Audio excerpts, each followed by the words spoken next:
Hello dear students, myself your educator Juhi Gupta. तो आज मैं आपको एक लेसन प्लान बताने जा रही हूँ जिसका नाम है पाठ प्रस्तावना कौशल। ठीक है, जिसका नाम क्या है? पाठ प्रस्तावना कौशल। तो आइए शुरू करते हैं, देखते हैं कि कैसे पाठ प्रस्तावना कौशल का पाठ योजना या लेसन प्लान बनाते हैं। देखिए, पाठ प्रस्तावना कौशल जैसे आपको बीएड में माइक्रो टीचिंग की कॉपी जब बनाते हैं तो आपको कई सारे कौशल सीखने होते हैं कि कैसे उसको लिखना है, कैसे बनाना है, कैसे पढ़ाना है बच्चों को। तो इसमें जो होता है, एक अध्यापक को ये सीखना रहता है कि अगर वो कोई पाठ पढ़ा रहे हैं तो वो कोई टॉपिक पढ़ा रहे हैं तो वो कौन से ऐसे प्रश्न उस पाठ को या उस टॉपिक को पढ़ाने के शुरू में पूछे ताकि बच्चा उस पाठ या उस टॉपिक से कोरिलेट कर सके। ठीक है, ताकि उस बच्चे को उसमें जागरूकता आ सके और उस पाठ या टॉपिक को और अच्छे से पढ़ सके। ठीक है, तो देखिए, इसमें आज मैं आपको बताने जा रही हूँ कि पाठ प्रस्तावना कौशल में कैसे पाठ योजना बनाते हैं। ठीक है, तो देखिए, जैसे दो जो होता है, जैसे दो सब आपको चूज करना रहता है दो सब्जेक्ट्स के लिए। ठीक है, तो फिजिकल साइंस और बायोलॉजिकल साइंस मेरा है। तो फिजिकल साइंस में फिजिक्स और केमिस्ट्री दोनों के लिए लेसन प्लान बनाते हैं। तो इसमें जो आज मैं लेसन प्लान आपको बताने जा रही हूँ वो है रसायन विज्ञान का। ठीक है, तो देखिए, सबसे पहले इसमें जो छात्राध्यापिका का नाम लिखते हैं, जैसे मैंने लिखा है। विद्यालय का नाम लिखेंगे, जो भी विद्यालय का नाम, जैसे छात्राध्यापिका का नाम कुमारी जूही गुप्ता, विद्यालय का नाम रामचंद्र उपाध्याय महाविद्यालय धनौती। उसके बाद आपको एक बॉक्स बनाना रहता है डियर स्टूडेंट्स। ठीक है, ऐसे आपको एक बॉक्स बनाना रहता है। तो बॉक्स में आपको क्या होता है, जैसे मैंने इसमें 8 पॉइंट्स दिखाए हैं। दिनांक जो है, कक्षा क्लास 6 को पढ़ाना है, वर्ग का विज्ञान, विषय में विज्ञान, उप विषय रसायन विज्ञान, कालांश या घंटी जो भी है, पहली घंटी, अवधि 5 से 10 मिनट का होता है, शिक्षण विधि, प्रश्नोत्तर विधि। आप इसे 5 टॉपिक्स स्पष्ट लिख सकते हैं। दिनांक, कक्षा, विषय, कालांश और अवधि, या फिर दिनांक, कक्षा, उप विषय, कालांश और अवधि, या फिर दिनांक, कक्षा, वर्ग, उप विषय और अवधि। लेकिन अगर आप ये 8 पॉइंट्स लिखते हैं तो बहुत अच्छा रहता है। आइए आगे बढ़ते हैं। प्रकरण आपको क्या पढ़ाना है? तो अणु एवं परमाणु का संक्षिप्त रूप, ब्रैकेट में पदार्थों के निर्माण की मौलिक इकाई डैश परमाणु। ठीक है, पूर्व ज्ञान, छात्र पदार्थ, अणु तथा परमाणु के बारे में सामान्य जानकारी रखते हैं। अब कौशल के घटक देखिए क्या क्या है। तो इसमें हो जाएगा पहला, कथनों एवं प्रश्नों का छात्रों के पूर्व ज्ञान से संबंध। दूसरा, कथनों एवं प्रश्नों का पाठ एवं उसके उद्देश्य से संबंध। तीसरा, प्रश्नों एवं कथनों की श्रृंखलाबद्धता, श्रृंखलाबद्ध होना चाहिए। चौथा, कथनों एवं प्रश्नों के पाठ के उद्देश्य से अनुपयुक्तता। पांचवा, पाठ के अनुरूप होना चाहिए। छठवां, छात्र स्तर के अनुरूप युक्तियों का चयन। सातवां, प्रस्तावनी की अवधि। और आठवां, अध्यापक में उत्साह एवं सजगता। ठीक है, तो आई होप डियर स्टूडेंट्स आपको समझ में आया होगा कि कौशल के घटक में कौन कौन सी बातें आपको सीखनी है और इसको अप्लाई करना है। ठीक है, तो देखिए, अब इसके आगे अब जो होगा, अब आप क्या करेंगे, प्रस्तावना के प्रश्न बच्चों से पूछेंगे। तो चलिए देखिए कैसे पूछना है। देखिए, शिक्षण बिंदु आपका हो गया अणु एवं परमाणु का संक्षिप्त रूप, ब्रैकेट में पदार्थों के निर्माण की मौलिक इकाई। ठीक है, पदार्थों के निर्माण की मौलिक इकाई। ठीक है, और यहाँ पे डैश डैश दे के लिख लीजिएगा परमाणु। ये पूरा आपका टॉपिक था परमाणु। अब देखिए, छात्राध्यापिका क्रियाएं। तो इसमें आपने छात्राध्यापिका ने पूछा और छात्र क्रियाएं। तो इसमें जगह पहला प्रश्न हो गया, चौक अथवा कोयले का बड़ा टुकड़ा पीटने पर क्या होगा? तो उस छात्र ने उत्तर दिया, ये टुकड़ों में विभाजित हो जाएंगे। दूसरा प्रश्न दूसरे बच्चे से पूछा गया कि इसके हर टुकड़े में किसके गुण विद्यमान है? तो उसने उसे उत्तर दिया, उस पदार्थ के गुण विद्यमान है। तीसरा प्रश्न पूछा गया कि पदार्थ क्या है? तो पदार्थ ने उत्तर दिया कि पदार्थ या द्रव्य वह है जो स्थान घेरता है, जिसमें भार होता है और जिसका ज्ञान हम अपनी इंद्रियों द्वारा कर सकते हैं। चौथा प्रश्न किसी चौथे बच्चे से पूछा गया कि पदार्थ स्वयं सूक्ष्म कणों से मिलकर बने होते हैं, जिन्हें क्या कहते हैं? तो अणु या परमाणु कहते हैं।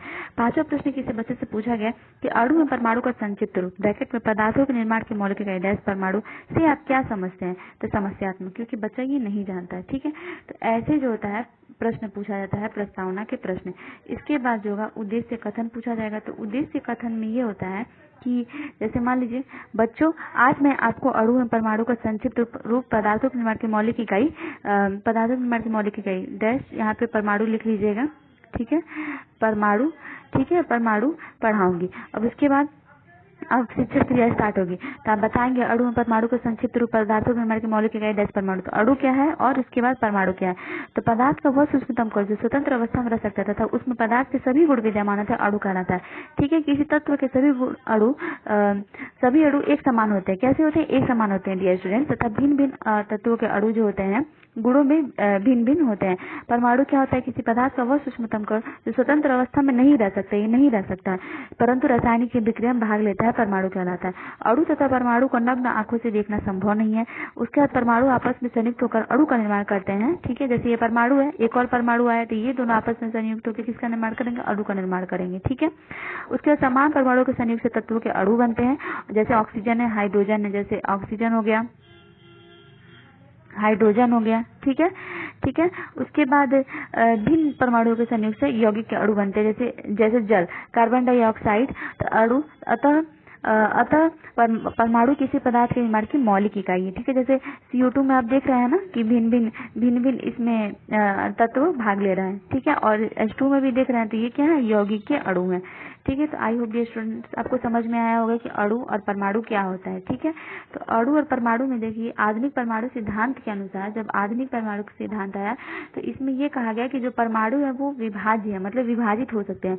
इलेक्ट्रॉन, प्रोटॉन तथा न्यूट्रॉन को परमाणु का मूलभूत या मौलिक कण भी कहते हैं। ठीक है, तो परमाणु के अवयवी कण, आवेश और संकेत, तो प्रोटॉन, इलेक्ट्रॉन और न्यूट्रॉन, तो इस पे धनावेश, इस पे ऋणावेश और इस पे उदासीन, तो प्रोटॉन, इलेक्ट्रॉन और न्यूट्रॉन। तो इस पे आपकी शिक्षक क्रिया, आप परमाणु अणु के बारे में पढ़ा दी, अणु और परमाणु के बारे में आपने जो है कि आपको पढ़ाना था, आप पढ़ा दिए, परमाणु के बारे में बता दिए, तो आपका यहाँ पे शिक्षण क्रिया खत्म हो गया डियर स्टूडेंट्स। अब आपको जो आता है नेक्स्ट होता है वो है निरीक्षण सूची बनानी होती है आपको।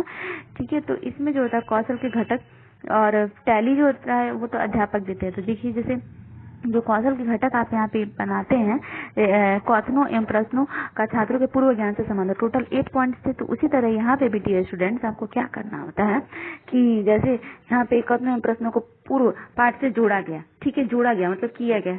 ठीक है, उसके बाद दूसरा कथनों एवं प्रश्नों को पाठ एवं उद्देश्यों से जोड़ा गया। तीसरा प्रश्नों एवं कथनों की श्रृंखलाबद्ध किया गया। चौथा कथनों एवं प्रश्नों के पाठ के उद्देश्य से अनुपयुक्तता से। पांचवा, पाठ के अनुरूप अध्यापक उपकरणों एवं साधनों का प्रयोग किया जाए। छात्रों के स्तर के अनुरूप युक्तियों का चयन किया था। सातवां, प्रस्तावना की अवधि उपयुक्त थी।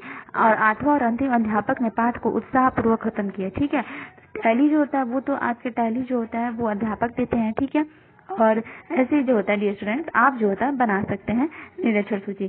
ठीक है, उसके बाद आप स्क्रीनशॉट करके रख सकते हैं, आप इसको देख के और इसका आधार पर पाठ्य योजना बना सकते हैं। समालोचना या सुझाव अध्यापक देते हैं, अगर उनको कुछ कमी लगती है तो लिखते हैं, नहीं कमी रखती तो नहीं, और हस्ताक्षर पर्यवेक्षक। इसके बाद आपका लेसन प्लान जो होता है डियर स्टूडेंट्स यहाँ पे कंप्लीट हो जाता है।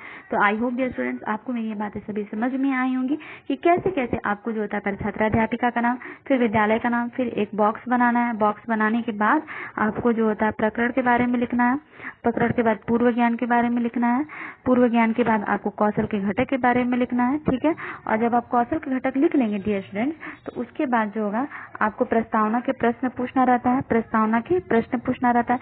उसके बाद उद्देश्य कथन आता है, उद्देश्य कथन के बाद शिक्षण क्रिया आती है, और जब शिक्षण क्रिया आ जाती है डियर स्टूडेंट्स तो शिक्षण क्रिया कंप्लीट हो जाती है। तो शिक्षण क्रिया कंप्लीट होने के बाद निरीक्षण सूची बनती है, और निरीक्षण सूची बनने के बाद समालोचना या सुझाव, और अंत में जो होता है हस्ताक्षर पर्यवेक्षक हो जाता है। तो आई होप डियर स्टूडेंट्स आपको मेरी सारी बातें समझ में आई होंगी। ठीक है, आप इसको पीछे जाके देख लीजिएगा अच्छे से हर पेजेस को, और इसके आधार पर आप बना सकते हैं छात्राध्यापिका का नाम, विद्यालय का नाम, बॉक्स, प्रकरण, पूर्व ज्ञान, कौशल के घटक, प्रस्तावना के प्रश्न, उद्देश्य कथन, शिक्षण क्रिया, और फिर उसके बाद निरीक्षण सूची, समालोचना सूची, हस्ताक्षर पर्यवेक्षक। ठीक है, आई होप डियर स्टूडेंट्स आपको ये मेरी सारी बातें समझ में आई होंगी। अगर आपको मेरी ये बातें समझ में आती हैं तो प्लीज प्लीज प्लीज मेरे वीडियोस को ढेर सारा लाइक कीजिए, शेयर कीजिए, सब्सक्राइब कीजिए। जो चीज़ आपको नहीं समझ में आता है मुझसे कमेंट सेक्शन में पूछ सकते हैं। इस कोरोना पैंडेमिक में अपने और अपने पूरे परिवार का ख्याल रखिए, हमेशा मुस्कुराते रहिए। Keep learning, keep growing, keep smiling. Thank you. मिलते हैं नेक्स्ट वीडियोज में।